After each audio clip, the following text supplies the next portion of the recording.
J'irai là-haut parmi les anges, près d'Emmanuel, me consoler. Passant mon temps à la louange,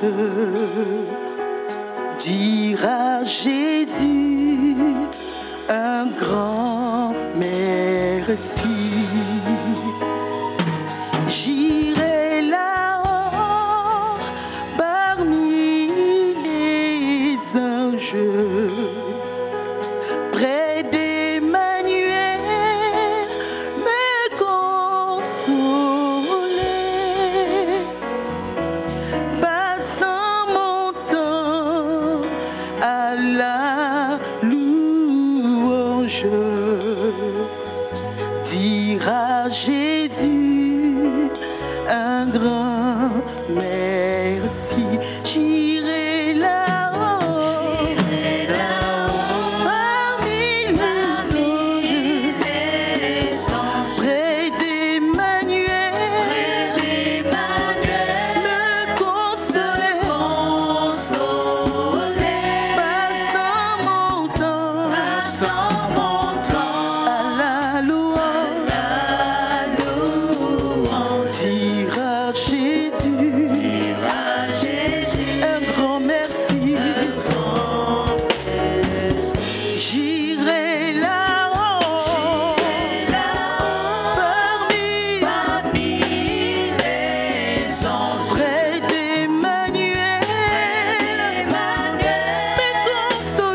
d'Emmanuel, me consoler. Passant mon temps à la louange, dire à Jésus un grand. J'irai là-haut parmi les anges, près d'Emmanuel, me consoler. Passant mon temps à la louange, dire à Jésus un grand merci.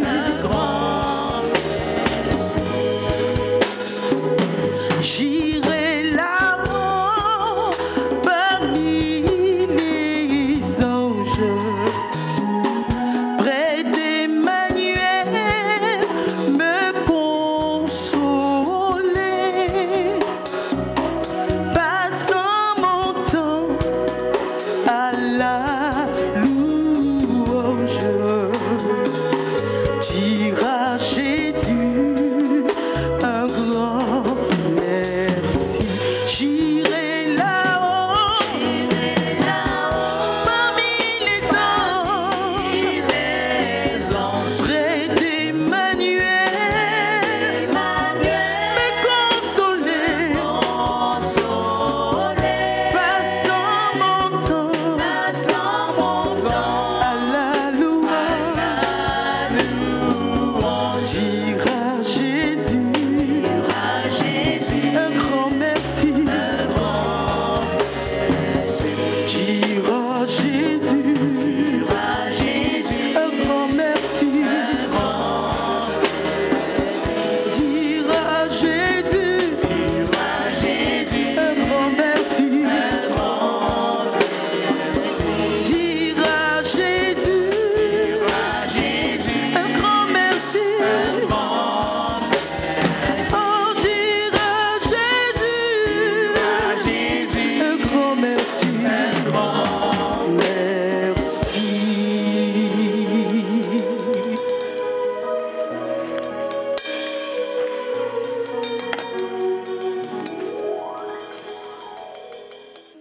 Dans la parole, trouve les clés de la vie.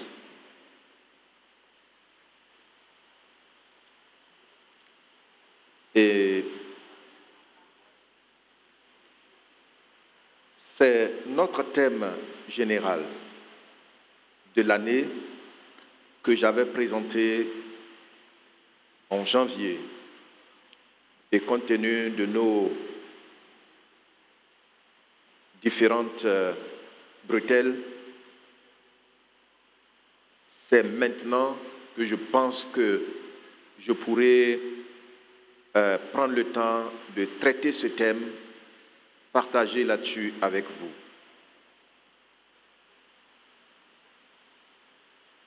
En considérant attentivement notre thème, nous voyons que Dieu nous commande d'aller dans sa parole. Pas pour notre culture personnelle ou pour obtenir des informations religieuses en vue de pouvoir nous affirmer. Non, loin de là. Le constat est que beaucoup entendent la parole de Dieu. Malheureusement, beaucoup d'hommes, femmes, jeunes et enfants sont dans une grande confusion. Et mieux, dans une totale impasse quand il s'agit de ce qu'il faut faire avec la parole de Dieu. Comment faire pour que la parole de Dieu nous soit profitable? Et ce matin, notre sous-thème que nous allons voir dans ce grand thème, chaque fois nous aurons des sous-titres, c'est pour une vie féconde par la parole de Dieu. Une vie féconde par la parole de Dieu. Donc, comment est-ce que je peux faire concrètement pour que la parole de Dieu me soit profitable? Pour que la parole de Dieu donne l'épanouissement à ma vie tel que Dieu l'a voulu. Je reprends. Ce que nous allons essayer de voir, c'est comment est-ce qu'on peut faire concrètement pour que la parole de Dieu transforme nos vies, porte beaucoup de fruits dans nos vies, selon le plan de Dieu, selon le but pour lequel Dieu nous l'a donné. Parce que beaucoup écoutent, ou beaucoup entendent, mais la parole ne leur sert pas. La parole ne leur est pas profitable. Or, Dieu envoie sa parole pour qu'elle nous soit profitable. Amen. De grandes questions de méditation se posent à nous. Comment est-ce qu'on doit faire? Ce Dieu dont on écoute la parole dit, ma parole ne reviendra pas à moi sans effet. Ma parole ne reviendra pas à moi sans avoir accompli la mission pour laquelle je l'ai envoyée. Mais comment est-ce qu'on doit faire quand on constate que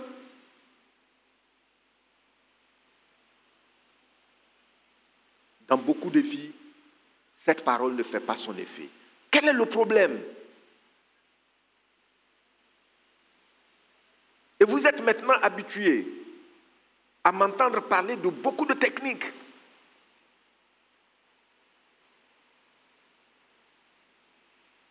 Il y a de grandes assemblées dans le monde aujourd'hui qui ont de grandes chaînes de télévision. Avant, il y avait des chaînes que je regardais avec attention. Mais après, je découvre qu'il y a beaucoup de techniques derrière qu'ils ne font pas passer sur les écrans.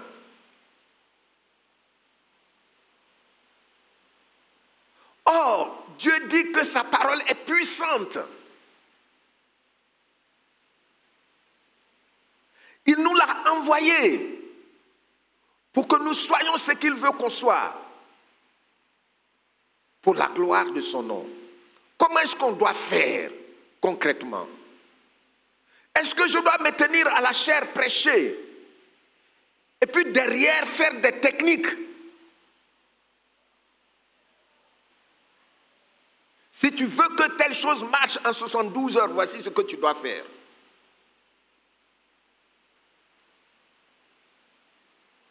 Si tu veux avoir de l'argent dans ton compte, Miracle Money, voici ce que tu dois faire. Alors, tu me contactes après personnellement, je vais te dire ce que tu dois faire. Avec un sachet de sel, d'eau salée et puis beaucoup d'autres choses. Ça fait que finalement, on se dit, qu'est-ce qui ne va pas? Au point où si nous-mêmes, qui sommes les bergers, on n'a pas fait une expérience avec la parole de Dieu, on est facilement emporté par ces vents de technique. Ma préoccupation, c'est que tu saches, tu comprennes clairement comment je dois faire pour trouver les clés de la vie, pour avoir une vie épanouie, rien que par la parole. Est-ce que vous me suivez? Qui comprend ce que je suis en train d'expliquer, le but? Merci. Merci. Alors, on pense que, voyez-vous, il y a des chrétiens qui sont honnêtes, mais qui se baladent d'église, de communauté en communauté, tout simplement parce que cette question n'a jamais été clarifiée dans leur vie. Il y en a de mauvaise foi. Tu vas éclairer la personne, mais la personne va toujours se balader. Toute la puissance est dans la parole de Dieu. La puissance transformatrice. La puissance pour que Dieu prenne quelqu'un d'une terre aride et transformer sa vie. Mais comment on va faire avec sa parole? Comment est-ce qu'on doit faire? Qu'est-ce qu'on doit faire? Dans ces temps qui vont suivre, par la grâce du Seigneur, je vais partager beaucoup là-dessus. Ne soyez pas dans les airs. Descendez ici. Soyez avec moi. Gloire au Seigneur. Gloire au Seigneur. Soyez avec moi.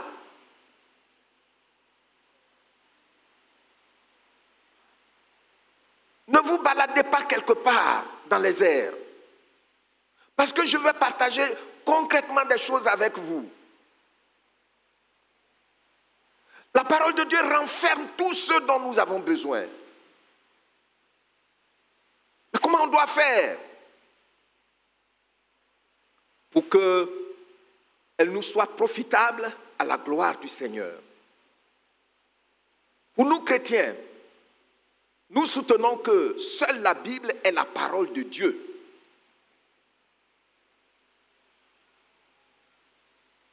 N'est-ce pas? Oui?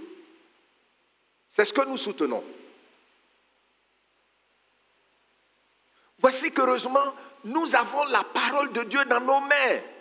Nous avons la parole de Dieu dans nos mains. Ce matin, je disais à ma classe,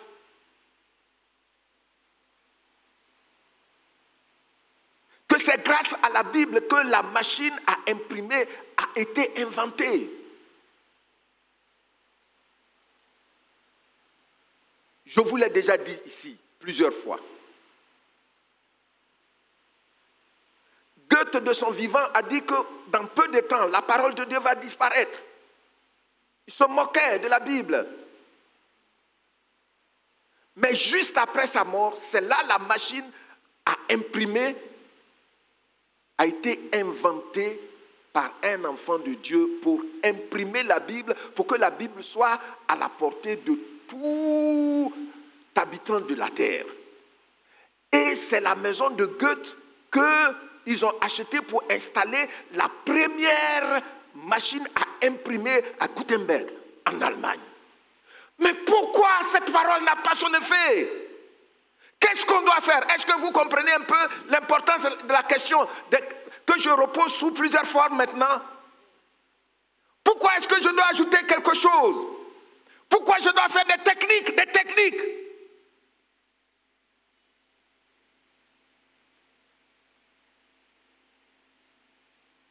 Pensez-y. Pourquoi cette parole n'est pas suffisante?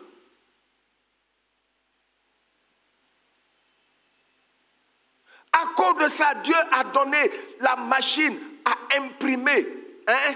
L'imprimerie. L'imprimerie est née à cause de la Bible, de la parole de Dieu. Parce que Dieu voulait que quelqu'un qui est au confond de la forêt sauvage en Afrique là-bas, là, il ait sa parole, même dans son ethnie. Mais pourquoi ça ne nous profite pas?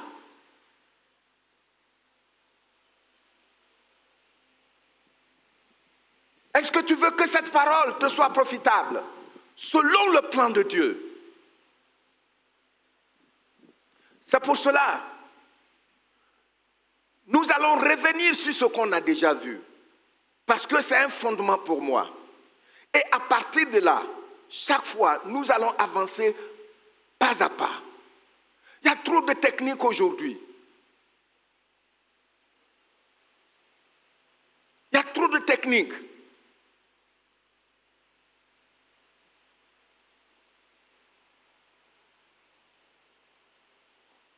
À cause de ça, il y a des choses qu'on voit dans les Écritures. Si ce n'est pas par pure grâce et par obéissance qu'on a découvert ces choses, on n'allait jamais y croire. Quand on parle du Saint-Esprit, on parle de la puissance du Saint-Esprit. Il y a des gens qui pensent que tant que tu n'es pas tombé, tu n'as pas commencé à... Non, non, non, non. Mais même si tu fais ça et puis les gens tombent, mais tu divorces, il y a quelque chose qui ne va pas. Il y a quelque chose qui ne va pas, ça me dérange. Ça me dérange. Hein? Si quand tu pries, tout le monde tombe, mais tu vis dans l'impudicité, dans les souillures, il y a quelque chose qui me dérange.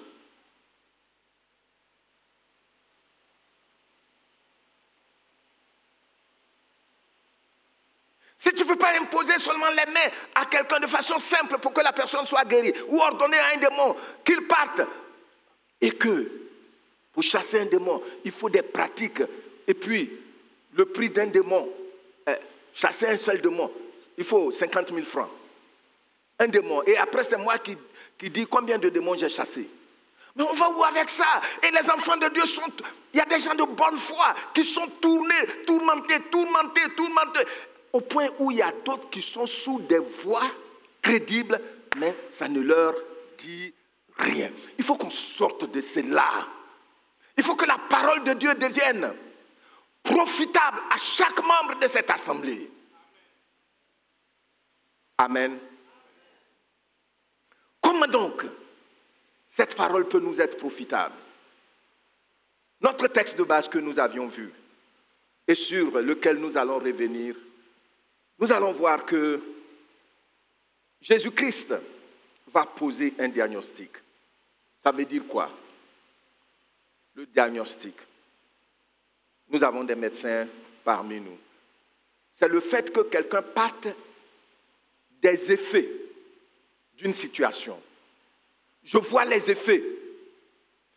Mais quelle en est la cause? Alors le médecin, avec tout un réseau là, il y a des laboratoires, il y a des scanners, il y a des choses. C'est toute une équipe qui travaille pour découvrir qu'est-ce qui a fait ça et quel peut en être le remède. C'est ça le diagnostic. Mais la personne la mieux placée pour nous poser le diagnostic, c'est le Seigneur Jésus. Amen. Gloire au Seigneur.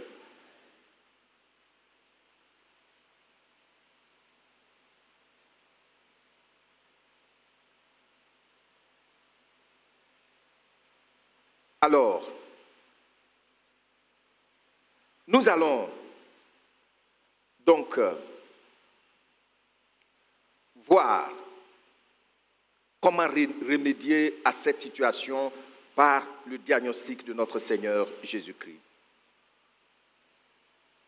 Et puis, nous allons procéder à quelques sujets de prière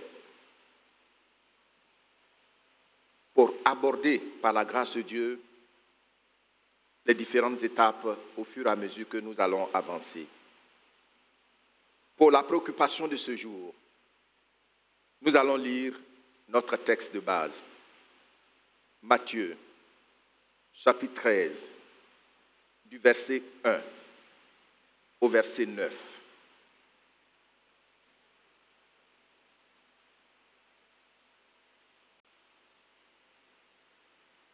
Ce même jour, Jésus sortit de la maison et s'assit au bord de la mer.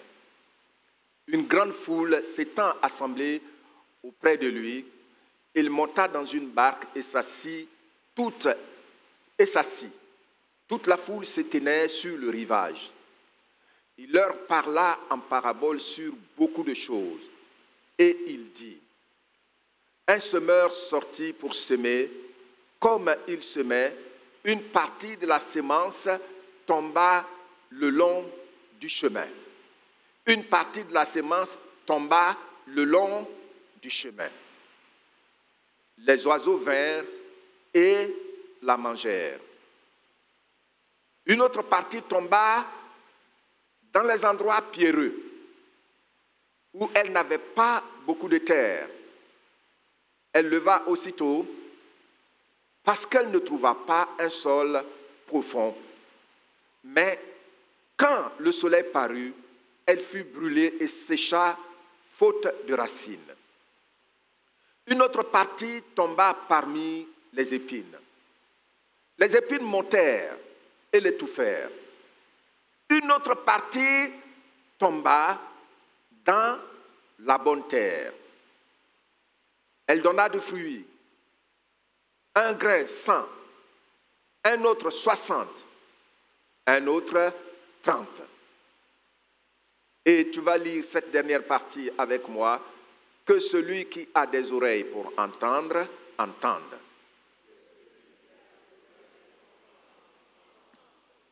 Est-ce que j'ai des oreilles? Est-ce que tu as des oreilles? Il faut toucher pour voir si tu en as. Merci. Un jour, c'est une anecdote, dit-on qu'il y a un lion et son ami, lion, qui voulaient venir attaquer un village parce qu'ils ont faim. Et puis, ils ont planifié leur stratégie, mais quand ils sont venus discrètement, les gens étaient en réunion, les gens du village, et puis le responsable a dit que celui qui a des oreilles pour entendre, entende. Et les lions ont dit, c'est fait, ils n'ont pas d'oreilles. Donc, même on va faire du bruit, ils ne vont pas entendre, et puis on va s'occuper d'eux. Nous avons des oreilles, mais entendre au deuxième degré est un besoin. Pas avec ces pavillons qui captent le bruit, le son et discernent les choses. C'est bien plus que cela. Alors, voici donc le texte que nous venons de partager ensemble. De quoi s'agit-il?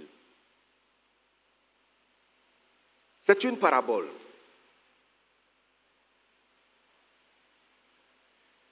La parabole du semeur. Le Seigneur nous parle d'un semeur qui a semé la même qualité de grain sur 4 terres différentes. C'est-à-dire que ce soit sur le long de la route, que ce soit dans un endroit pierreux, que ce soit dans un endroit où c'est les épines, les piquants, que ce soit dans la bonne terre, il faut dire que c'est la même qualité de grain, de semence. Mais au temps de la moisson, le choc du semeur a été grand. Il y a des saisons de la moisson. Et il s'est aperçu que une seule portion de sa grande, sa grande parcelle a donné. Voici ce qui se passe dans la parabole que nous venons de lire. Alors, de quoi le Seigneur veut-il parler concrètement lorsqu'il parle, il donne cette parabole, cet enseignement? Je vous ai déjà enseigné que la parabole, c'est un langage imagé dont Jésus se sert avec les activités de la vie normale que nous connaissons déjà pour enseigner. Et derrière ce langage imagé, il y a des vérités spirituelles qu'on doit découvrir. Lorsque nous voulons comprendre, décoder cette parabole-là, nous continuons la lecture de notre texte, et cette fois-ci, dans Matthieu, chapitre 13 toujours, nous lisons à partir du verset 17 jusqu'au verset 23. Et je voudrais lire ça dans Parole vivante. Il dit ceci: écoutez donc ce que signifie la parabole du semeur. Chaque fois qu'un homme entend le message qui nous parle du règne de Dieu et ne s'en pénètre pas, regardez bien, et ne s'en pénètre pas. Le malin fait quoi? Le malin accourt et s'empare de ce qui a été semé où? Dans son cœur. Voilà celui qui a reçu la semence au bord du chemin. Donc, celui qui a reçu la semence au bord du chemin, quel a été son problème? Affichez toujours le texte, s'il vous plaît. Quel a été son problème? Le Seigneur dit quoi? Il ne s'en pénètre pas. Vous voyez, c'est une traduction ici qui est très profonde. Dans Louis II, il dit il ne la comprend pas. Il ne comprend pas. Le malin accourt et s'en empare. Et s'empare de ce qui a été semé où? Dans son cœur. Et puis nous continuons. Le grain tombé sur le sol rocailleux représente quoi? Celui qui entend la parole et l'accepte aussitôt avec joie. Nous continuons. Mais, vous voyez, mais qui ne la laisse pas s'enraciner en lui. Il faut voir qu'à chaque étape, la responsabilité revient pas au semeur, mais à celui qui la reçoit. Ici, une chose qui m'a touché, c'est que c'est la même qualité de semence. Il n'a pas choisi différentes qualités. C'est la même qualité de semence. C'est pourquoi la manière dont il est en train de l'expliquer ici, nous devons prendre ça à cœur. Donc le premier, il ne s'en pénètre pas. Il ne laisse pas la parole de Dieu entrer en lui. C'est juste une information. Excusez-moi. Et puis ici, le deuxième, il ne la laisse pas s'enraciner en lui. Et puis comment est-ce qu'il qualifie cette personne? C'est un homme et... Bon, quand on dit que quelqu'un est versatile, ça veut dire quoi? Il change. Il change. Il change. Je crois que nous sommes en train de faire une cure d'âme personnelle. Chacun est appelé à faire sa cure d'âme personnelle. Est-ce que je suis changeant par rapport à ce que Dieu me dit dans sa parole? Ou bien je suis stable? Je m'attache à cela.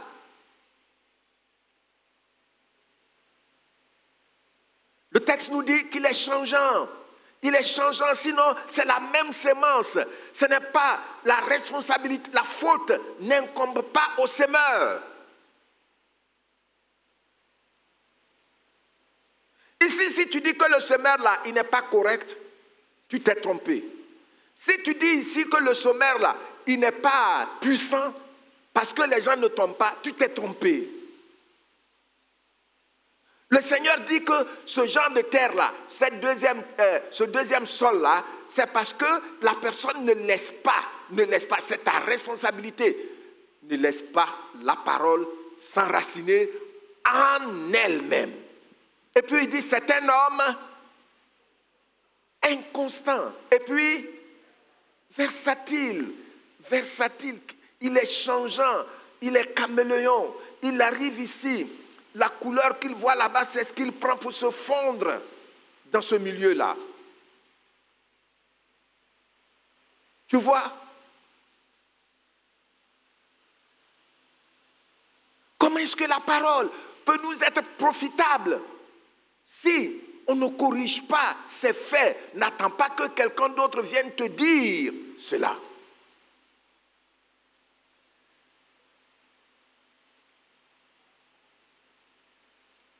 Dieu dit sa parole doit être profitable à chacun de nous. Amen. Nous aurons l'occasion de voir cela. Quand il parle à Josué, dans Josué chapitre 1, à partir du verset 8, il dit que ce livre, la loi, ne s'éloigne point de ta bouche. Médite-le jour et nuit. C'est-à-dire, dans des périodes de joie comme dans des périodes d'épreuve.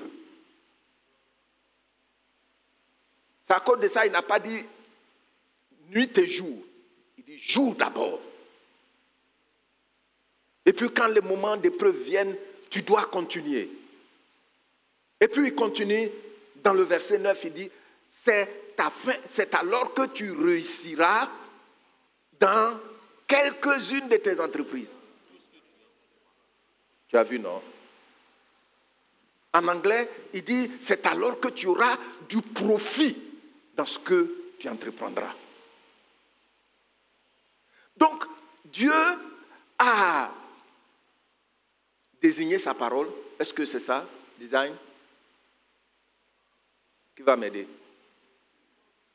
Dieu a conçu sa parole pour qu'elle nous soit comment? Pour qu'elle nous soit comment?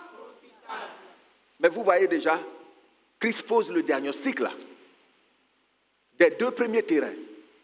Et nous allons continuer. Donc, c'est comme ça. C'est comme ça.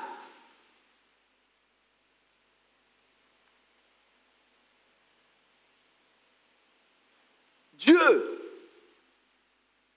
qui a créé chacun de nous, ne peut nous faire sans sa parole. Je reprends. Dieu qui a créé chacun de nous ne peut nous faire sans sa parole. Qu'est-ce que j'ai dit? Il m'a créé, oui. Mais bien plus, qu'est-ce qu'il a fait? Il m'a fait.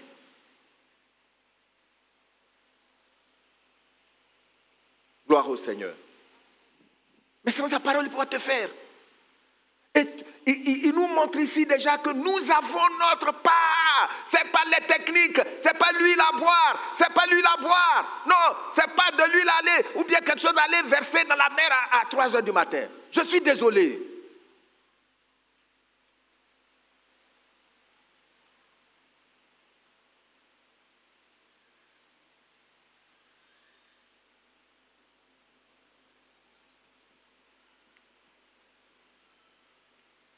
Et puis regardez, ces personnes qui sont inconstantes, versatiles, c'est-à-dire changeantes.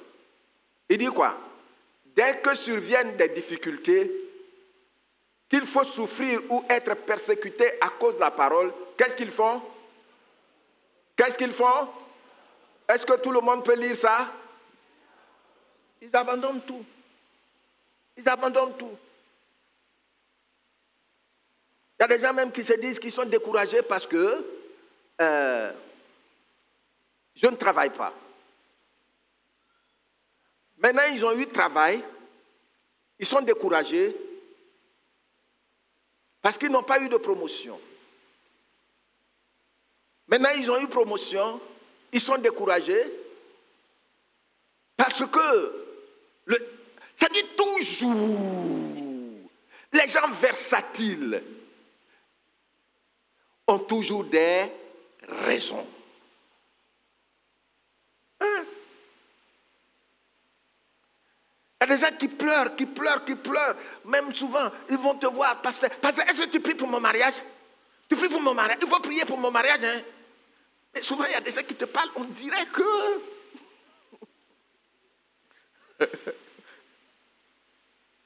Et puis après, tu te maries. Je suis fatigué de ce mariage-là.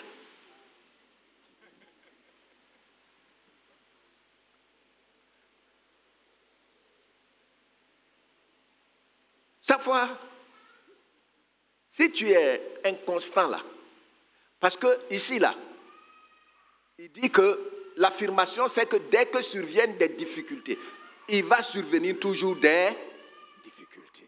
Parce que nous c'est comme ça, on passe notre examen. Hein, notre examen en Dieu là, c'est comme ça on passe. Les difficultés viennent et puis tu t'accroches à ce que le Seigneur a dit et puis tu passes. Amen. Mais dès que ça vient toi, non, c'est fini. Bon, come on. Tu abandonnes tout. J'ai connu des frères. J'en ai parlé à la classe de nouveaux baptisés le dimanche passé. Quand nous avions accepté le Seigneur, moi je faisais partie des plus jeunes. On a été persécutés. On a été persécutés. Bon, moi, mon père m'a régné, mais ça n'a pas duré. Il m'a régné 2 ans et demi. C'est quand je partais en 5e, disons quand j'ai fait le deuxième trimestre, 5e, que mon père a changé, parce que par la grâce de Dieu, je m'en sortais bien à l'école. Mais mon père est capitaliste. Donc vous comprenez ce que ça veut dire. C'est là qu'il a changé. Mais j'ai connu des frères, ils n'ont pas été à l'école, qui ont été reniés par leur famille à cause de leur foi. Cette petite assemblée du village-là, les tontons leur ont demandé, toi tu veux faire quoi? Parce que tu reviens à la charge de l'église. Normalement, c'est comme ça que les choses se passent. Normalement, moi il y a des gens ici, j'ai payé, il y a des gens qui ne sont plus ici bien sûr, j'ai payé leurs cours. Ce n'est pas avec l'argent de la caisse de l'église. Hein. Pasteur Domoro est là. je l'ai envoyé. Il est parti plusieurs fois payer des coûts. Je lui ai donné l'argent pour aller payer. Mais où sont ces gens aujourd'hui? Hein? Vous pensez que quand on dit que c'est une famille, là, c'est paroles comme ça, quoi. Ces frères-là, les tontons leur ont demandé, qu'est-ce que... Vous avez une famille, qu'est-ce que vous voulez faire? J'en connais un grand frère. Lui, il a dit qu'il veut être tailleur. Il y a un qui dit qu'il veut être menuisier. Il y a un autre qui voulait être mécanicien. Et puis, il y avait un, il était vraiment brillant à l'école.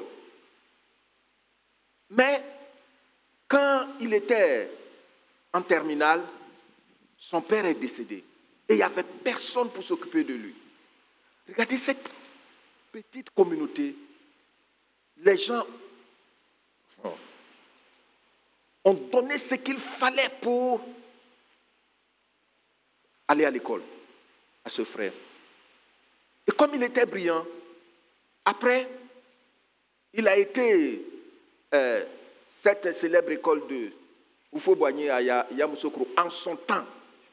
En son temps, je vais vous dire, c'était dans les années 76. L'Église a donné tout ce qu'il fallait. Quand il a commencé à travailler, c'est un grand type, maintenant il n'a pas le temps. Et puis il est sorti comme un haut cadre dans des... C'est-à-dire, lui, il changeait les entreprises.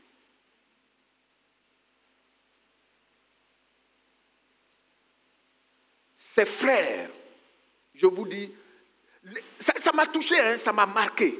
C'est-à-dire que quand je dis plus qu'une famille, plus qu'une église, une famille, ce n'est pas des choses qu'on m'a enseignées à l'école pastorale, ni à la faculté de théologie. C'est des choses que j'ai vécues quand j'étais enfant dans l'église. Ils n'ont pas été à l'école.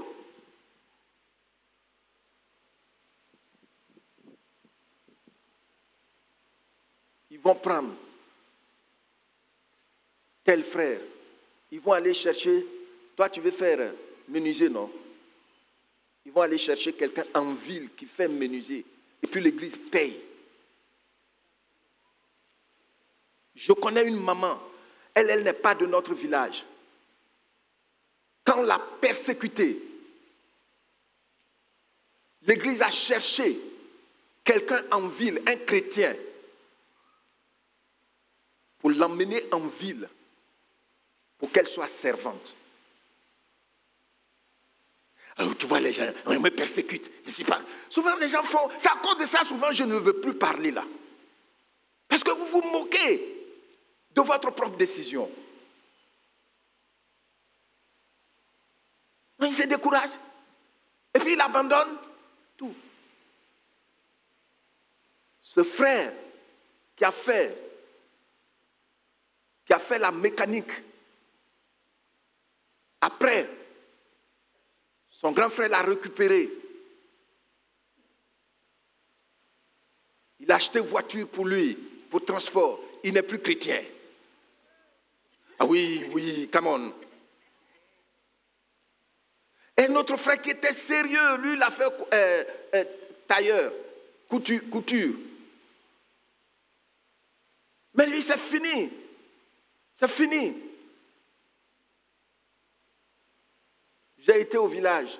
C'est un grand frère qui était calme. On m'a parlé d'où il est. Il était à Niamey. Je suis venu. J'ai été voir grand frère. Je lui ai parlé. C'est mon aîné. Et il a pleuré ce jour-là. Je l'ai conduit à l'église d'Anyama. Il est parti quelque temps et puis après il a abandonné. Et puis il est mort. Je ne vais pas dire ce que les gens ont dit. Qu'est-ce qui peut faire que tu vas tout abandonner? Mais comment la parole peut être profitable aux gens qui abandonnent? Versatile.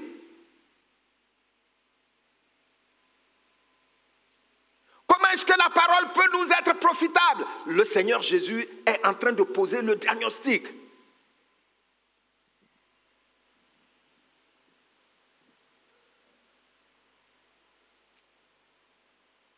Moi, mon père m'a rejeté pendant 3 ans et demi, 2 ans et demi, je vous en avais déjà parlé de long en large.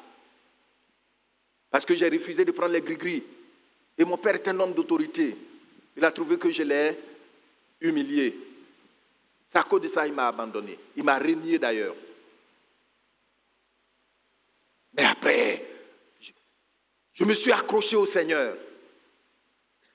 Je me suis accroché au Seigneur. Et le Seigneur a fait ses preuves. Gloire au Seigneur. Mais comment tu peux passer l'examen? Comment tu peux réussir ton examen? Quand dès que survient une difficulté nette, tu abandonnes tout. Nous continuons. D'autres encore ont reçu la semence où? Au milieu des ronces et des chardons. Ce sont ceux qui écoutent bien la parole, mais en qui elle reste comment? Stérile. Parce qu'elle est étouffée par les préoccupations matérielles et l'attrait trompeur des richesses. Vous voyez? C'est-à-dire, ils ont bien compris. Mais le fait, selon ce que la parole, le Seigneur nous explique ici, quand le Seigneur dit, ne vous inquiétez de rien, quelle est la problématique? Les mamans, quand je dis problématique, c'est gros mot. Ça veut dire, quand il dit ne vous inquiétez de rien là, derrière là, quelle est la vérité qu'il ressort derrière? Ne vous inquiétez de rien, ça veut dire quoi? Ah ah! Acclamez pour les mamans. Vous avez entendu, non? C'est-à-dire que elles disent, quand le Seigneur dit ne vous inquiétez de rien, la problématique, c'est qu'il y aura des sujets d'inquiétude. Mais il t'informe déjà.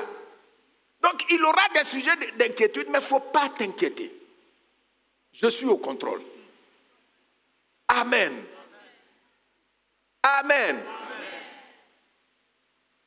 Est-ce que tu dis amen fâché ou bien tu dis amen de mon cœur? Parce que je vois des visages là, vous voulez vous débarrasser de moi, c'est quoi?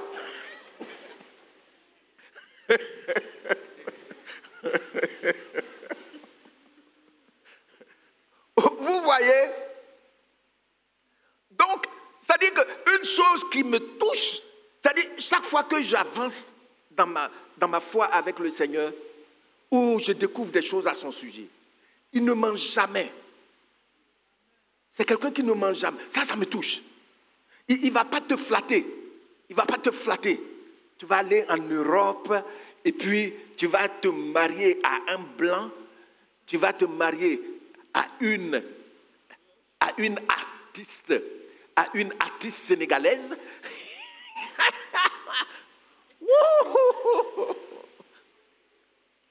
Tu vas aller aux États-Unis, à Beverly Hills, et puis... Oh! Non, il ne flatte pas. Vous voyez, bon, ça je vous ai expliqué il y a plusieurs années de cela. Vous voyez qu'il est berger, non? Est-ce que le berger va donner une montre en or à un mouton? Non, ce n'est pas son besoin.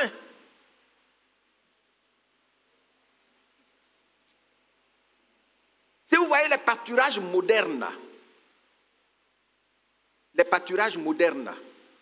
quand vous les voyez, vous allez voir que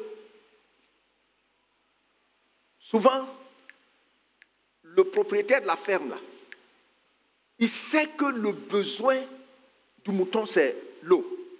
Donc, il va aller tirer de l'eau d'une certaine source là-bas, qui traverse tout le pâturage et qui vient dans des abreuvoirs. Il sait que c'est son besoin.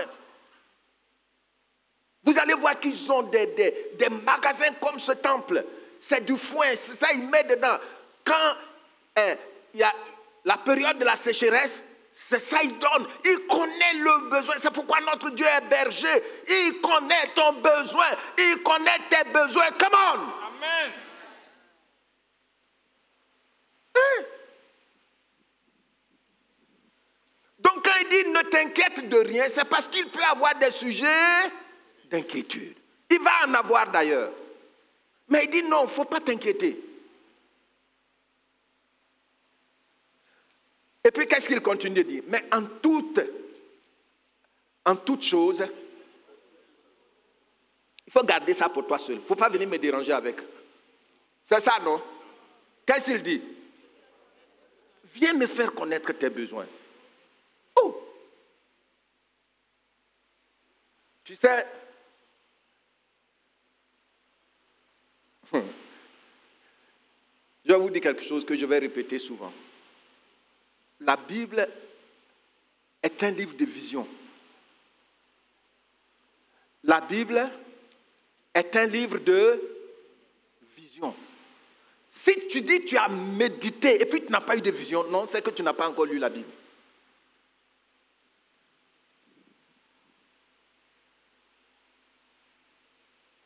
Je ne peux pas vous dire combien de larmes j'ai versées pour la première fois pour avoir compris le psaume 23.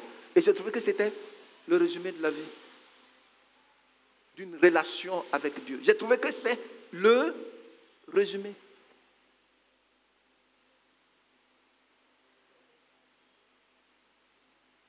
Gloire au Seigneur.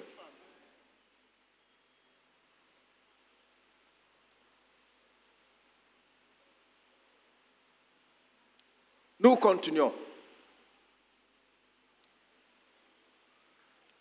Non, il faut revenir là, s'il te plaît. Voilà. Donc, d'autres encore ont reçu la sémence où, au milieu des ronces et des chardons. Ce sont ceux qui écoutent bien la parole, mais en qui elle reste stérile parce qu'elle est étouffée par les préoccupations. Soulignez bien préoccupations. Allez-y chercher ça. Ça dit c'est même pas encore une occupation. Ils vont chercher et puis mettre ça sur leur tête. Come on.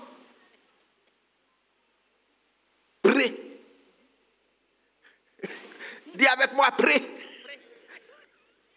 occupation. Ils voient source d'inquiétude, de soucis partout. Mais regardez comment notre Dieu il est. Il dit faites-moi connaître vos besoins.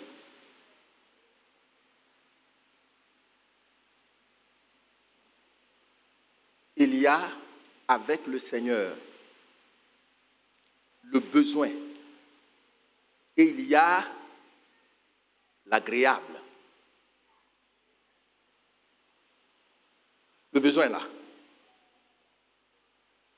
Il s'en charge.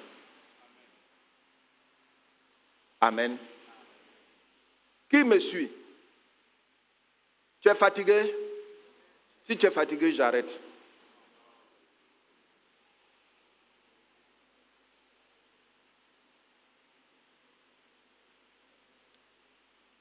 Donc, il dit, ils sont étouffés. Regardez comment les gens se creusent les méninges. Ils sont là, on les dit, ils ont de gros titres religieux maintenant. Quelqu'un qui est tourmenté, chassé. Si c'était Clara, c'est Carla. Hein? Lamia. Hein, c'est ta grande soeur qui est Carla. Vous vous souvenez ici, dans une convocation solennelle, Légion, elle était maigre comme ça. Si tu veux la marier, il faut venir me dire ça. Parce que je dois donner mon cutus.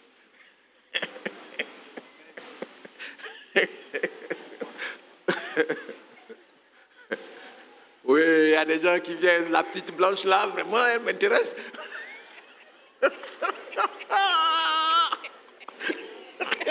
Mais comment je vais faire? Chasser Légion d'une telle vie. Mais ses parents allaient travailler 10 ans pour moi.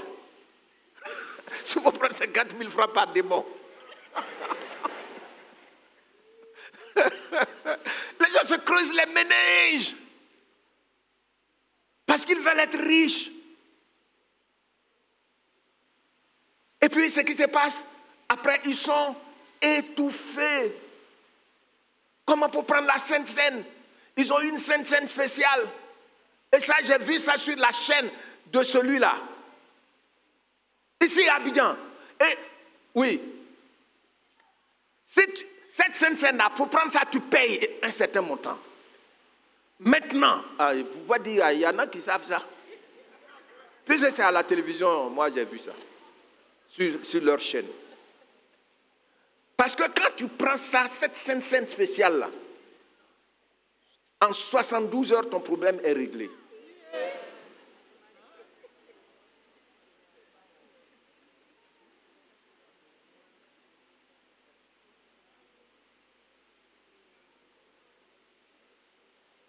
Et après, il faut entrer dans les initiations.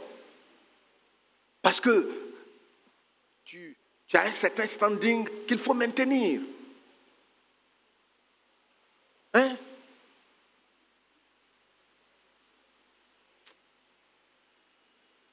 L'attrait trompeur des richesses. Là où moi je suis là, je suis révérend. Je sens, là où je suis là, je sens Mercedes.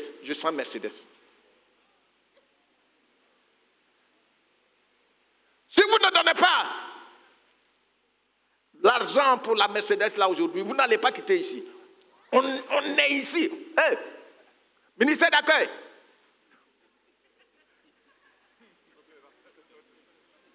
Voilà. Veillez à exécuter ce que je vous ai dit.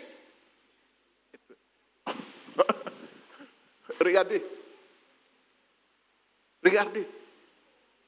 L'attrait trompeur. Ça, c'est ce terrain-là. Hein? On est là. Si le trésorier me demande une justification pour une dépense, je dis fais attention, c'est moi qui t'ai placé là. Oui.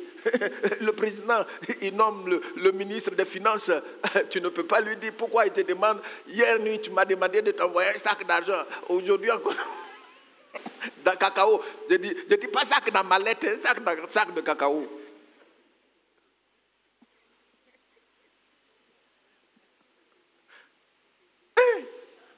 Les gens se sont retrouvés dans des choses bizarres. Que Dieu ait compassion de nous. Nous continuons. D'autres ont reçu la semence, ça c'est la dernière terre. Où? Dans la... Voilà. Et puis il dit, ce sont ceux qui écoutent la parole et sans cela, qu'est-ce qui leur arrive?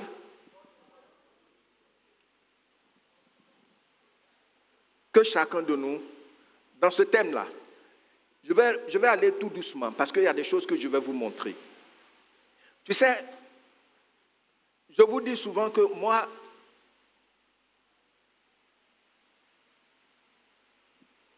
j'ai connu le Seigneur dans baptême fondamentaliste, sécessionniste. Comprenez ça? Cessationniste. Les cessationnistes là, baptiste fondamentaliste, cessationniste. Hein? Tu veux qu'on parle théologie, non? Les cessationnistes là disent. Bon, les fondamentalistes disent sola scriptura. C'est-à-dire uniquement la parole. Sola scriptura. C'est vrai, il y a des domaines où ils se sont repentis. Parce que la vérité est que tu ne peux pas obéir intimement à la parole de Dieu et ne pas faire l'expérience avec Dieu au sujet de ce qu'il t'a dit. Non, ce n'est pas possible. Tu es en train de réfléchir à ce que j'ai dit. Hein?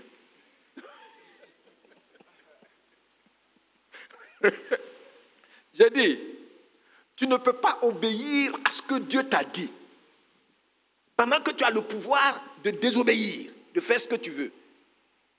Mais tu laisses ton pouvoir là à côté pour obéir à ce qu'il a dit. Et puis tu ne vas pas faire une expérience authentique avec lui. Ce n'est pas les expériences qui justifient la parole. Mais la parole génère toujours des expériences.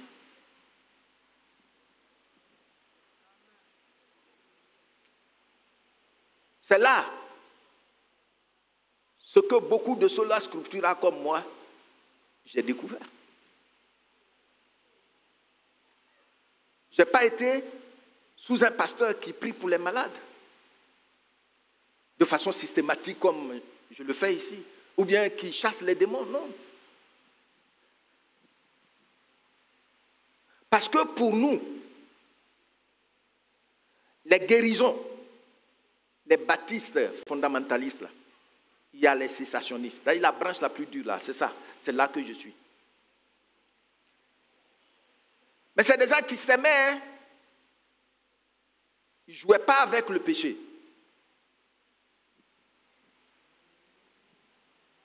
Donc, ils disent que la manifestation des dons, des dons de guérison, des dons de miracles, tout ça là, ça a pris fin avec les apôtres. Et que Dieu a donné ça aux apôtres pour fonder l'Église. Mais une fois que les apôtres, ceux-là qui ont marché avec le Seigneur, une fois qu'ils sont tous morts, c'est fini, l'Église est établie. Voici notre raisonnement qui n'est pas vrai. Parce que moi, je n'ai jamais fait de cérémonie. Regardez, avant chez nous, là, je pense que ceux qui connaissent, quand je dis avant, là, il y a frère Daniel et puis maman. Eux, ils peuvent témoigner.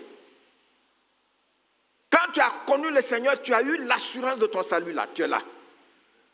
Le diable va venir, il va t'arracher une oreille. Tu dis au frère, remerciez le Seigneur.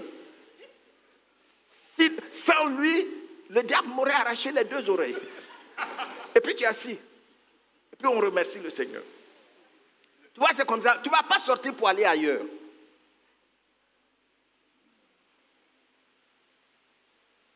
Maintenant, je suis allé chez quel homme charismatique pour pouvoir imposer les mains aux malades pour que les gens soient guéris. Ou bien dire à un paralytique, lève-toi et marche, et puis la personne. Non, c'est parce que ce que je suis en train de vous dire ici, là, c'est ça. Quand tu obéis intimement à la parole sur toute la ligne, elle te conduit à une expérience authentique avec elle. Les gens parlent de parler en langue.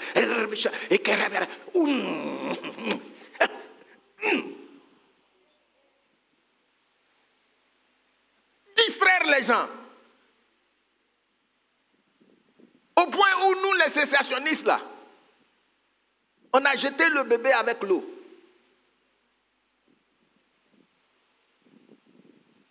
Alors que c'est vrai. Mais on n'apprend pas. Moi, c'est au salon. Ce n'est pas des choses qu'on apprend. C'est à cause de ça même, je vous l'ai déjà dit, c'est à cause de ça quand on prie pendant le culte, tout ça là, j'aime pas. Non, l'apôtre Paul dit, si c'est seulement dire 2 mots pour que les gens me comprennent, c'est mieux que dire 10 000 mots où personne ne me comprend. Mais quand ils vous voient là, ils font comme si vous ne connaissez pas le Saint-Esprit.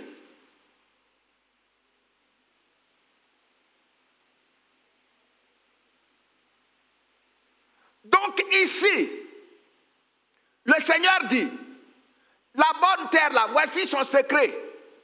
La bonne terre, là. Ce sont ceux qui écoutent quoi? Et puis, et s'en pénètrent.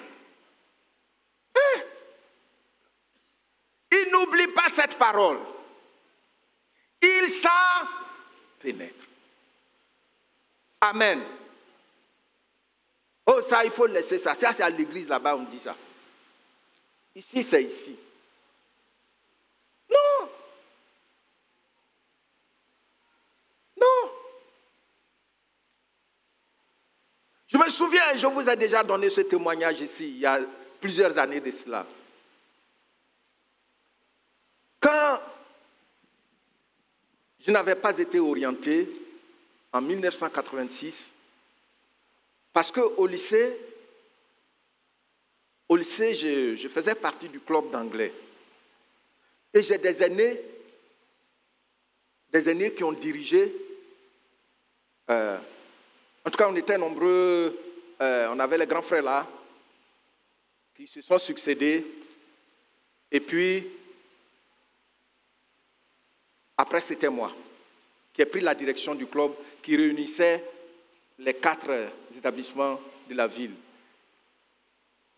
Et donc, quand j'ai eu le bac, je n'ai pas été orienté normalement avec mes notes en anglais. C'était évident que je devais aller en anglais. Et j'ai eu 2 grands frères qui ont dirigé.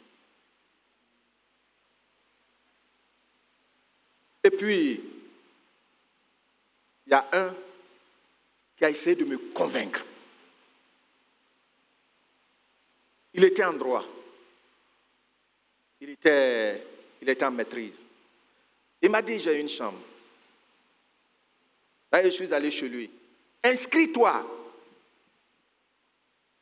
Et puis, si tu restes comme ça, tu vois, il y a beaucoup qui se sont inscrits. Ils ont inventé qu'ils sont travailleurs. Je lui ai dit que je ne pouvais pas faire ça. Ma foi ne me permettait pas. Donc, bon, il a fini par accepter. Et puis voici un autre grand frère. Lui, il était en dernière année à l'ENS en anglais. Très gentil. Il m'a dit non, Diato, c'est pas possible. Inscris-toi. Tu vas dans ma chambre et puis je vais t'aider. Puis je lui ai dit, grand frère, ma foi ne me permet pas.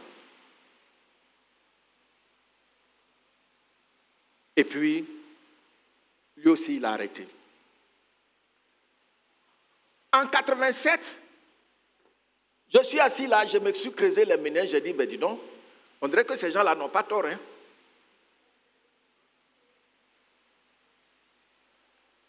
Donc, je suis allé voir un grand frère au plateau. Et puis, je lui ai dit, j'ai besoin de certificat de travail. Il dit, il n'y a pas de problème. Je suis allé sur le campus à Cocody. Oh, le Seigneur m'attendait là. Quand je suis arrivé, on était arrivé tôt. La scolarité n'était pas encore ouverte. Et il y avait un groupe là, de jeunes, ils étaient en train de parler, l'autre dit, moi j'ai tapé ingénieur dans telle chose. Et puis l'autre dit, bon. Mais parmi ces jeunes qui étaient, ce groupe-là, qui était en train de se parler, un seul était en tenue MPT. Donc lui, c'est tout à fait normal. Et j'étais allé m'asseoir. Je m'étais détaché d'eux, je suis allé m'asseoir quelque part. Vous savez, ma conscience a commencé à me parler un peu, mais je voulais étouffer ça quand même.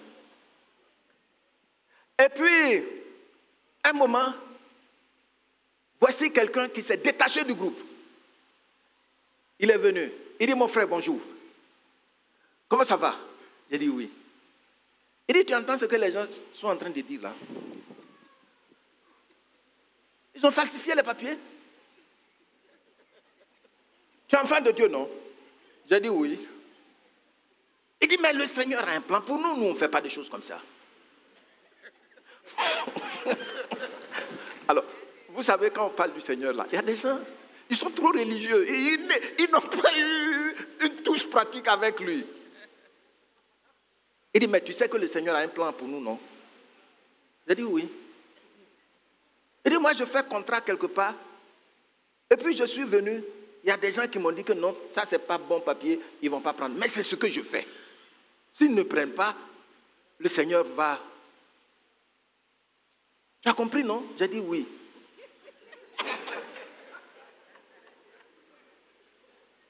Mais il me dérangeait au point où je me suis... Ma Bible est dans mon sac, hein? Il faut savoir que quand les serviteurs de Dieu parlent là, ils savent ce dont il s'agit. Donc, je me suis levé. Je savais que c'était le Seigneur. Et puis, il m'embêtait. Hein? Il est venu jusqu'à me trouver là. Donc, je partais prendre le bus. Et puis, un moment, j'ai vu que quelqu'un courait après moi, mon frère. Je me suis retourné, le voilà. Il dit, tu es en train de rentrer? J'ai dit oui. Il dit, moi-même, je vais rentrer aussi.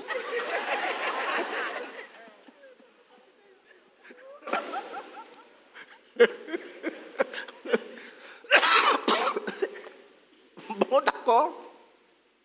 On est allé. Il y avait un arrêt de bus à côté de la grande école là. En ce moment, c'était un grand terrain où les bus garaient. Il y avait un arrêt de bus. Je suis allé m'asseoir. Il est venu s'asseoir à côté de moi. Bon, il continue de parler. Il dit, nous, le Seigneur a un plan pour nous. Hein. Tu vas voir. Et j'attendais un numéro qui me descendait à Trècheville et puis prendre un 05 pour aller à la maison. Mais tellement il me parlait, ça m'indisposait. Et puis bon, il aimait dire mon frère.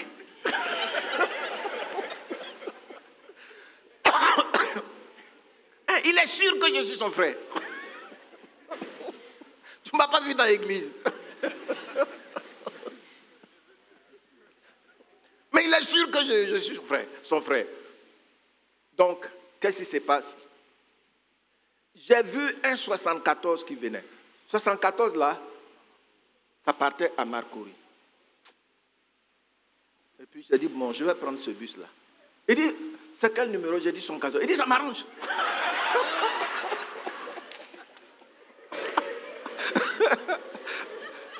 Tu sais, quand on obéit au Seigneur là, on l'a pratiqué. Hein? Moi, je l'ai pratiqué.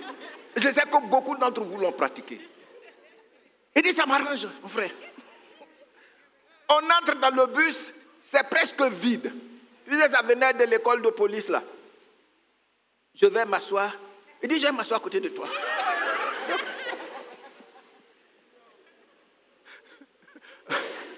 Alors, ce monsieur-là, il m'a suivi de près. Et puis, qu'est-ce qui s'est passé? Arrivé à Yamé, je voulais me débarrasser de lui. J'ai dit, je vais descendre ici. Il a dit, d'accord. Tu rentres bien. Hein? J'ai dit, d'accord.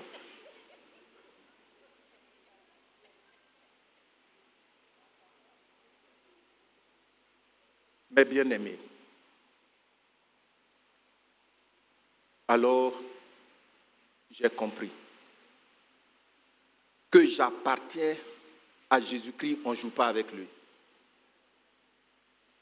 Il veut te gérer.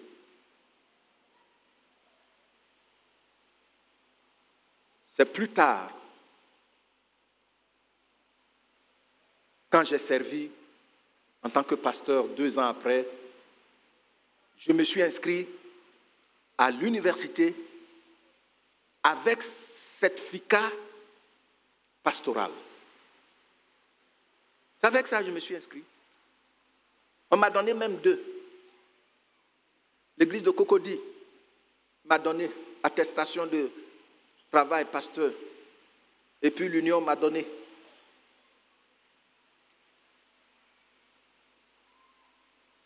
Rien ne prouvait qu'un jour j'allais avoir une bourse même pour aller aux États-Unis. Non, rien, rien.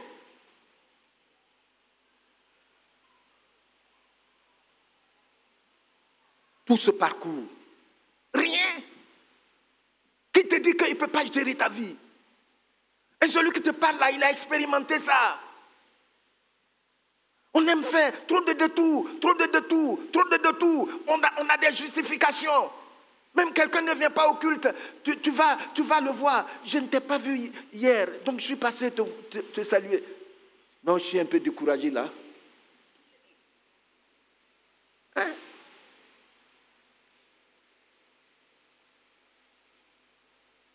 Vous voyez? Vous voyez, non?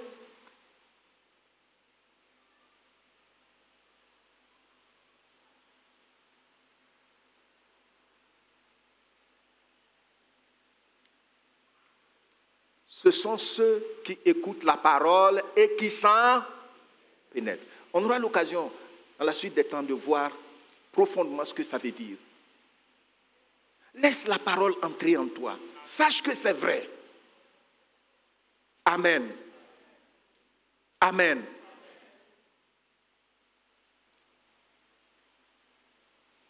Et puis il dit, qu'est-ce qu'il dit? Ceux-là portent du fruit. C'est-à-dire, si tu ne portes même pas, il dit chelin, un grain en rapporte 100. Chez un autre, 60. Chez un troisième, 30. Un seul grain donnait 30.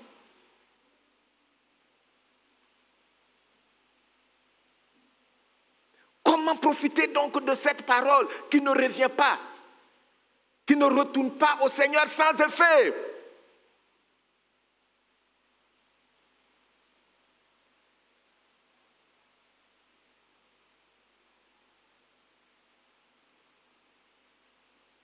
La première terre,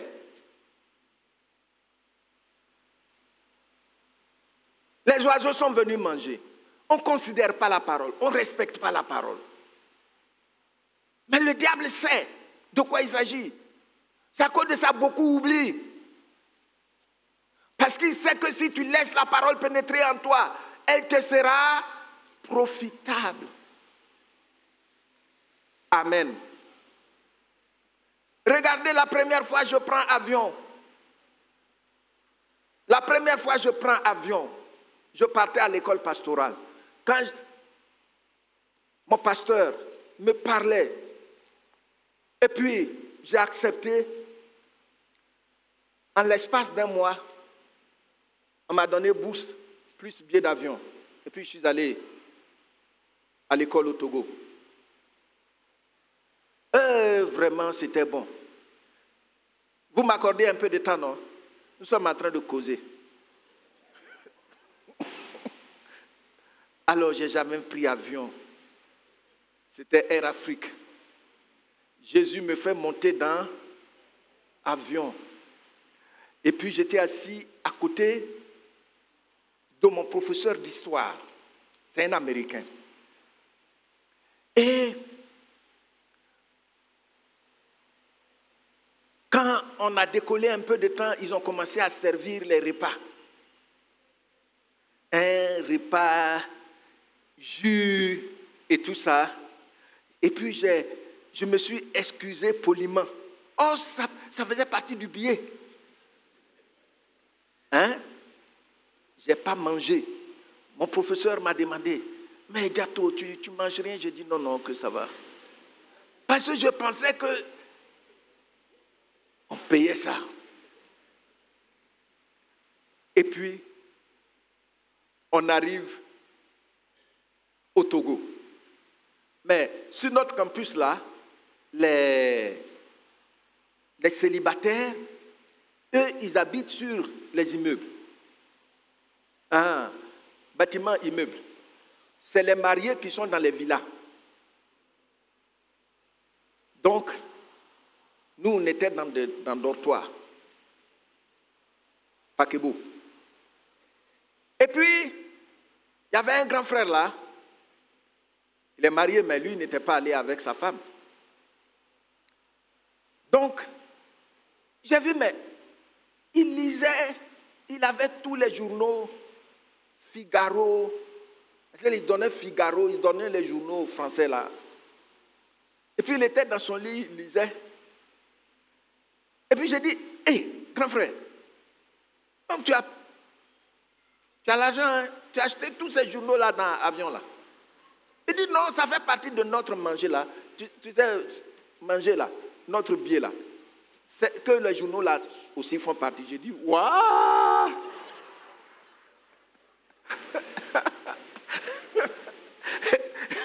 Et je vous dis, c'est-à-dire quand tu me regardes là, je suis lucide, tu penses que je connais, mais je ne connaissais pas. Donc, j'ai dit, bon, je vais me venger. Le jour où on revenait, on rentrait. Alors, ils m'ont donné à manger. Et puis, j'ai appuyé le truc là. La dame là est venue. J'ai dit, est-ce que je peux avoir encore quelques morceaux de pain là? Elle m'a envoyé. Je veux encore du jus.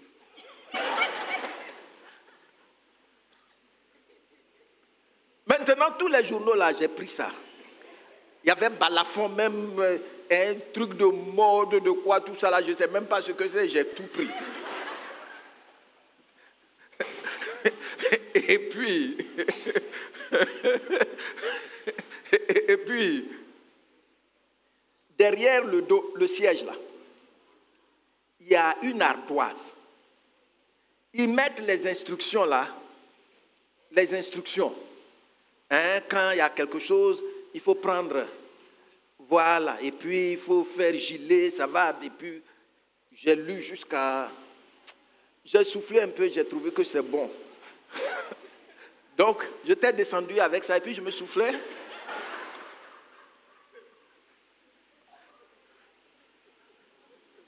Qui te dit que Jésus ne peut pas te faire de bonnes choses? Qui dit ça? Est-ce que non.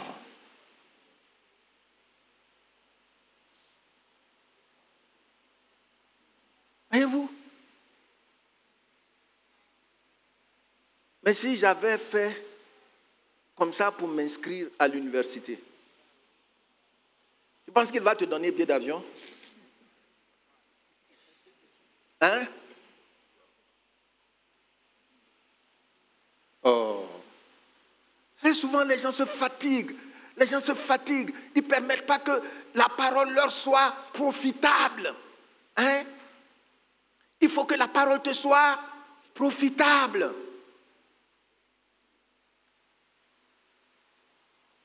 Mon heure est déjà arrivée. Je vais m'arrêter là aujourd'hui. Mais nous allons prier. Et ce que je vais vous demander, le premier sujet de prière, c'est de dire au Seigneur, crée en moi un cœur pur et un esprit bien disposé. Seigneur, crée en moi un cœur pur et un esprit bien disposé. Pour ta parole. Moi, si je n'ai pas compris, je n'ai pas compris. Mais une fois que j'ai compris,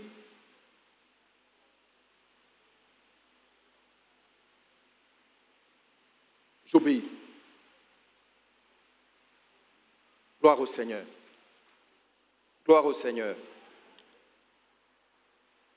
Donc, Seigneur, crée en moi un cœur honnête, un esprit bien disposé pour ta parole.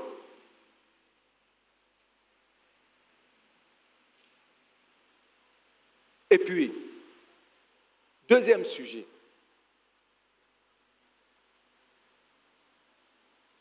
Tu vas dire, Seigneur, je me répands de mon manque de respect pour ta parole.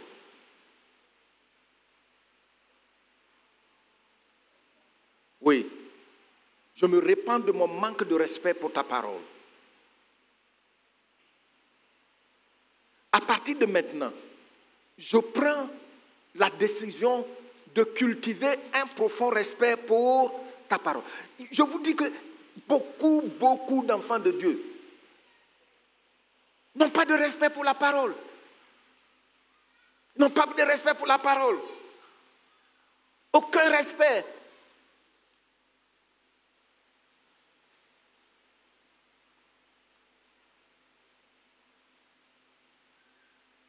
Le plus grand réformateur de l'Église, à savoir Martin Luther de l'Allemagne,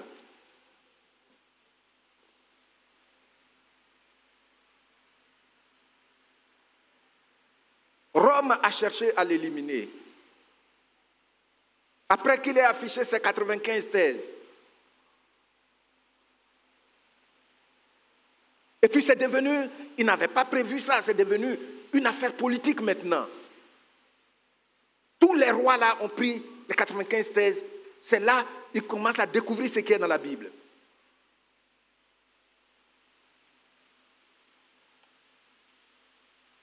Un moment,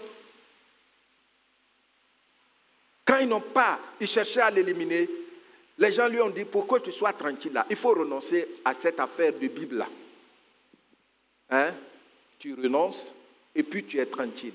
Il dit, mais comment je peux renoncer aux Écritures dont je suis devenu prisonnier? Regardez ce qu'il dit là. Il dit, il est devenu prisonnier de la parole. On n'a pas de respect pour la parole. On n'a pas de respect pour la parole. Tu vois quelqu'un, et puis il parle de la parole avec un esprit sophiste là. On n'a pas de respect pour la parole. Ça là, moi je ne suis pas d'accord. Moi je pense. Tu penses quoi? Tu penses quoi? Un érudit comme Martin Luther, il dit, je ne peux faire autrement, car je suis devenu prisonnier de la parole de Dieu. Quand vous lisez sa biographie, le monsieur, plus tard, quand il s'est marié, mais il entre dans son bureau, 3 jours, il est en train de lire la Bible sans savoir qu'il a fait 3 jours dans le bureau. On est là, et puis on joue avec ça, on veut montrer qu'on est intellectuel, des choses comme ça. Come on! Je suis bien placé aussi pour en parler, puisque j'ai lu et j'ai vu.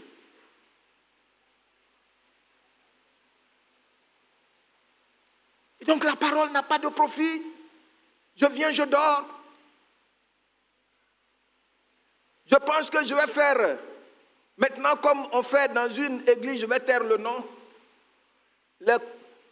les ministères d'accueil, ils ont des brandies, ces petites brandies comme ça là. Quand tu dors, ils prennent ça pour toucher un peu tes oreilles et puis tu te réveilles. Mais comme tu es dans leur terrain, tu ne peux pas dire, mais pourquoi tu fais ça? Vous voyez, mes bien-aimés, prions que nous ayons du respect pour cette parole-là. Cette parole-là. La première fois, je l'ai présentée, en janvier, là, je vous ai dit, le Seigneur dit, le ciel et la terre passeront. Mais aucun iota, c'est-à-dire la plus petite lettre de sa parole, ne passera jamais. Il faut avoir cette compréhension-là. Respecter la parole.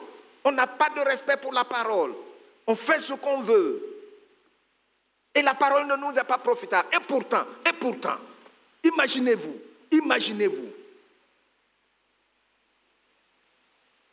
Si j'avais fait ce que je voulais, peut-être même je serais mort depuis. Parce que le diable, j'ai percé le mur, qu'est-ce qu'il va faire? Il est là, il m'attend. Même si tu fais petit trou, comme c'est un serpent, il peut glisser dedans pour te trouver là-bas.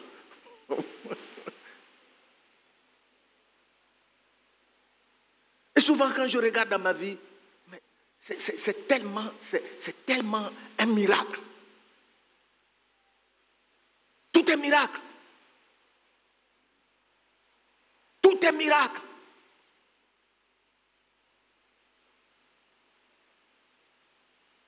La parole est profitable. Et Dieu veut que la parole soit profitable dans ta vie, dans ta famille, dans tous les domaines de ta vie. C'est pourquoi je veux vous encourager pour ces sujets de prière-là, à ne pas les faire seulement ici, mais à les faire aussi à la maison. Tenez-vous debout, nous allons prier.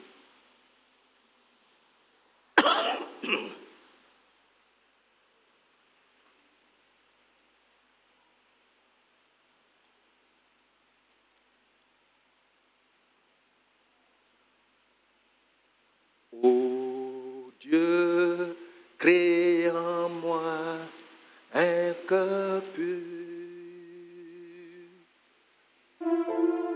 Ô Dieu, crée en moi un cœur pur.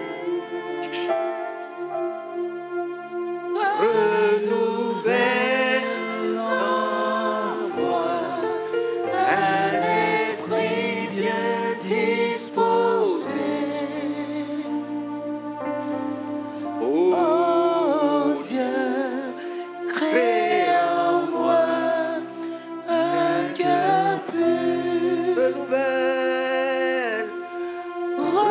Renouvelle en moi un esprit bien disposé. Ô Dieu, crée en moi un cœur pur. Tu vas d'abord remercier le Seigneur pour tout ce que tu as écouté, qui t'a éclairé. Tu as vu ces 4 terrains. Dis merci au Seigneur pour ce qu'il t'a donné de comprendre. Et ensuite, tu vas lui dire, crée en moi un cœur pur, un esprit bien renouvelé, où ta parole peut avoir sa place. Seigneur, inspire-moi un profond respect pour ta parole. Elle est plus intelligente que quiconque que ce soit. Elle est pure, nos tribus, nos cultures. Élève la voix.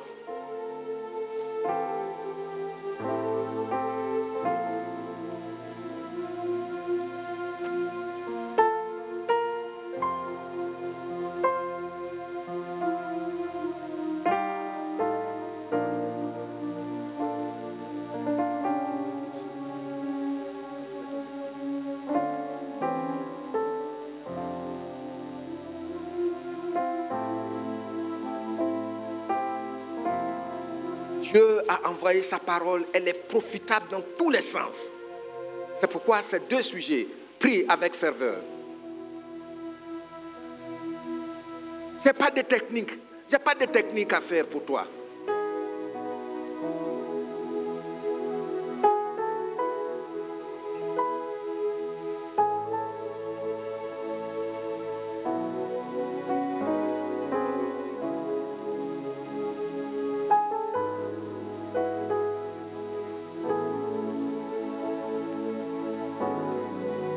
Profond respect.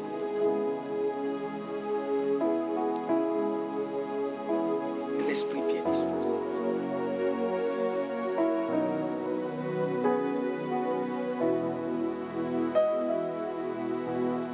Dis au Seigneur, à partir de maintenant, je donne la priorité à l'importance de ta parole. Je ne vais plus banaliser ta parole. Je ne vais plus relativiser ta parole.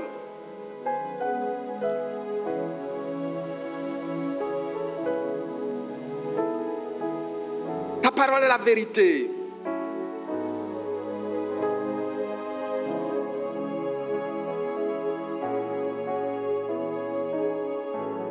Par ta parole, tu me gères avec bienveillance. Je veux la respecter.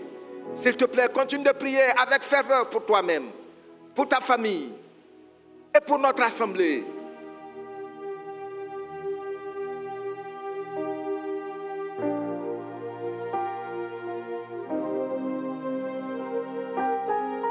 Tu as perdu trop de temps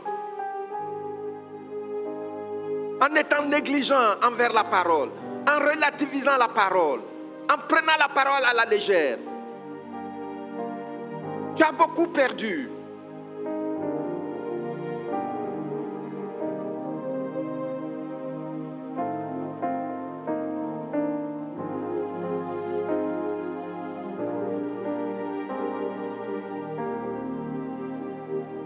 Chacun de nous tend ses mains devant lui et nous allons chanter que tes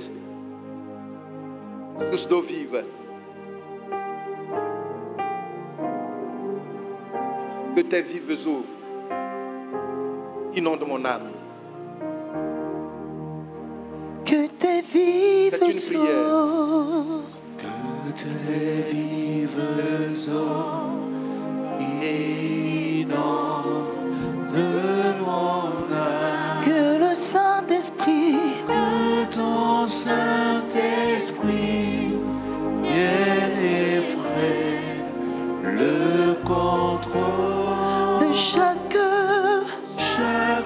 situation qui trouble mes pensées, mes soucis, mes fardeaux, mes soucis, mes fardeaux, à tes pieds je dépose. que tes vives eaux, Que tes vives eaux inondent, de mon âme, que ton Saint-Esprit ton Saint-Esprit vienne et prenne, le contrôle. oui, de chaque Chaque situation qui trouble mes pensées, mes soucis, mes fardeaux, mes soucis, mes fardeaux, à tes pieds. je dépose. Chantons Jésus, Jésus,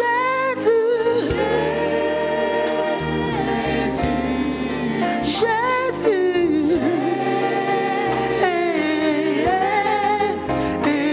Jésus.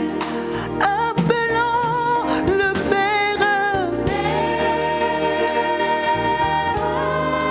Abba Père. Oh Père.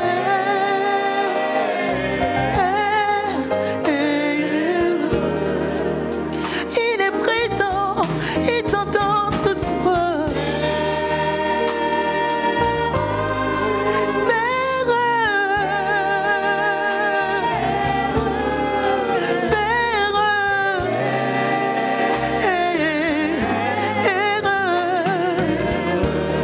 Oh, appelons le Saint des Saints. Inonde nos cœurs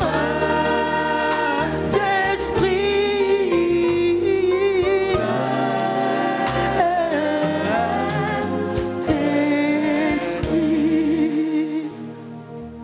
Notre Dieu, notre Père,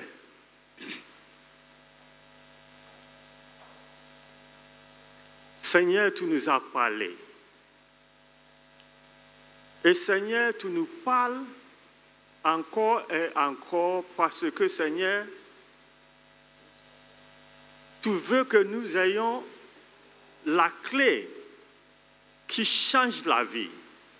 Non seulement la vie sur cette terre,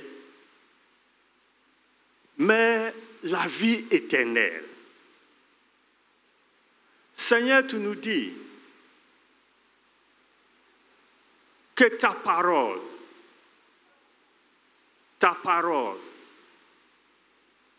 est si importante que, Seigneur, nous devons l'aimer avec tous nos cœurs, avec tous nos âmes, avec toutes nos forces. Nous et nos enfants, nous et nos générations. Et c'est dans ça que, Seigneur, toi, tu vas nous délivrer de nos esclavages et tu auras la compassion pour nous. Et Seigneur, tu nous dis aujourd'hui que nous avons la parole, car nous avons reçu la parole. Et la parole est vie. Seigneur, nous venons aujourd'hui, nous venons devant ta face. Et Seigneur, nous prions en tant que tes enfants. Et nous disons, Seigneur, crée à nous des cœurs purs. Donne à nous d'esprit disposé, afin que, Seigneur, nous aimons ta parole. Oui, nous acceptons que nous avons perdu trop de temps. Seigneur, nous avons perdu trop de temps dans les divertissements. Nous avons perdu trop de temps. Seigneur, à partir d'aujourd'hui, nous voulons être la terre qui a reçu la bonne terre et, Seigneur, qui donne les fruits. Alors, Seigneur, nous te prions que chaque cœur ici soit une bonne terre. Que chaque cœur ici soit un cœur qui aime ta parole, qui écoute et qui pratique. Seigneur, afin que, Seigneur, nous portons des fruits, les fruits qui restent pour toujours. Seigneur, nous prions que ça soit ainsi pour chacun de tes enfants ici. Nous prions au nom de notre Seigneur Jésus-Christ. Merci parce que tu nous as écoutés et tu nous as exaucés. Au nom du Seigneur Jésus, nous avons prié. Amen. Amen.